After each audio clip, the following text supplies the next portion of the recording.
Teriakan Anies Presiden, pakar politik, Susana mirip seperti Jokowi. Pakar politik Tony Rosyid mengatakan sambutan masyarakat yang meneriaki Anies Baswedan sebagai Presiden 2024, mirip seperti pada Joko Widodo dan Susilo Bambang Yudhoyono, SBY. Teriakan dukungan tersebut kerap terjadi saat Anies bertemu dengan masyarakat hingga kader partai. Suasananya mirip dengan SBY pada tahun 2004 dan Jokowi pada tahun 2014. Suasana macam ini tidak bisa direkayasa, apalagi dibendung. Ini natural datang dari rakyat yang bersemangat, ujar Tony dalam keterangannya, Selasa, tanggal 1 Februari tahun 2022. Tony menjelaskan, situasi dukungan ini berbanding lurus dengan hasil survei elektabilitas Anies yang terus naik. Dengan kondisi tersebut, Tony yakin partai politik dan pemodal mulai membaca peta politik dan perlahan merapat ke Anies. Ia mencontohkan Partai Nasdem yang selalu mengirim pesan dukungan kepada Anies. Begitu juga perayaan hari lahir PPP di DPW Jakarta dan Yogyakarta yang menghadirkan Anies, termasuk pernyataan Ketua Umum PAN Zulkifli Hasan tentang potensi Anies Presiden. Para pemodal pun nampak mulai merapat.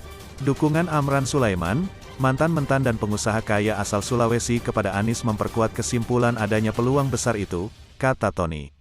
Selanjutnya bentuk dukungan yang sama juga diberikan kepada Jokowi pada 2014. Bentuk dukungan yang sama pernah dilakukan Amran Sulaiman kepada Jokowi pada 2014. Namun, Tony mengatakan tidak semua parpol dan pengusaha menunjukkan dukungannya secara terang-terangan ke Anies Baswedan. Dukungan silent dari parpol, pengusaha, dan tokoh-tokoh tentu punya alasan tersendiri untuk tidak diekspos ke media. Kesimpulannya bahwa semakin calon itu kuat, maka akan semakin banyak yang merapat. Ini sunatullah dalam dunia politik, kata Tony. Teriakan dukungan Anies menjadi Presiden 2024 kerap terjadi setiap Gubernur DKI Jakarta itu menemui buruh. Beberapa kelompok relawan juga mendeklarasikan diri mendukung Anies menjadi RI1. Terbaru, saat Anies mendatangi acara DPW PPP di Jakarta dan Yogyakarta, Anies dilulukan sebagai Presiden 2024. Erick Thohir, Nu berperan besar mencerdaskan bangsa. Menteri BUMN Erick Thohir mengucapkan selamat hari jadi yang ke-96 Nahdlatul Ulama, Nu. Erick menyebut Nu telah berperan besar dalam kemajuan Indonesia sebagai bangsa dan negara. Sejarah mencatat Nahdlatul Ulama berperan besar mencerdaskan bangsa, menggerakkan semangat nasionalisme dan toleransi, kata Erick Thohir di laman Instagram pribadinya, Senin, tanggal 31 Januari tahun 2022. Lebih lanjut, Erick menjelaskan, ketimpangan ekonomi masih menjadi persoalan yang harus diatasi. Sehingga persoalan ini harus dituntaskan, tidak hanya oleh pemerintah pusat, tapi juga seluruh pemangku kebijakan dan penggerak masyarakat, dalam hal ini Nu.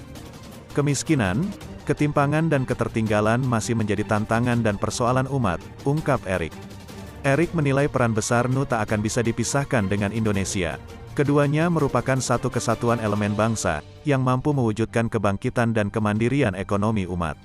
Sebagai elemen bangsa, Nu juga memiliki peran yang sangat besar, mewujudkan kebangkitan dan kemandirian ekonomi umat, sambung Erick.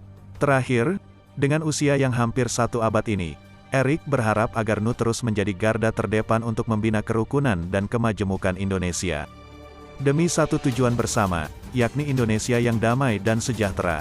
Selamat hari lahir ke-96 Nahdlatul Ulama. Mari terus memperkokoh ukhuwah, wataniyah, untuk Indonesia yang damai dan sejahtera, ucap Erick. Etro-Oper siap dukung Erick Thohir jika dibutuhkan untuk 2024.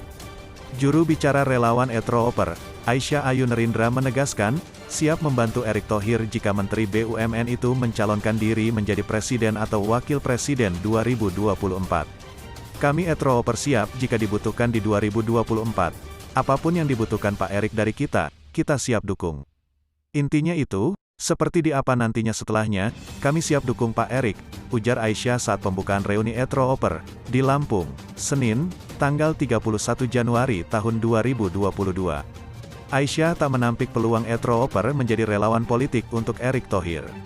Namun ia menegaskan keputusan tersebut ada di tangan orang nomor 1 di BUMN tersebut. Aisyah mengatakan saat ini Erick Thohir meminta Etro-Oper menjalankan program social healing di Pulau Sumatera dan Jawa. Social healing di Pulau Sumatera dilaksanakan di 8 provinsi yakni Provinsi Lampung, Sumatera Utara, Sumatera Selatan, Kepulauan Riau, Jambi, Bengkulu, dan Bangka Belitung. Untuk Sumatera, sudah selesai 520 titik. Saat ini kami menyasar Jabar yang rencananya 1000 titik. Mudah-mudahan kami dapat menjangkau seluruh Indonesia, ujarnya. Sementara itu Erick Thohir dalam pidato di acara Etro-Oper menyebutkan slogan dirinya sebagai seorang pribadi.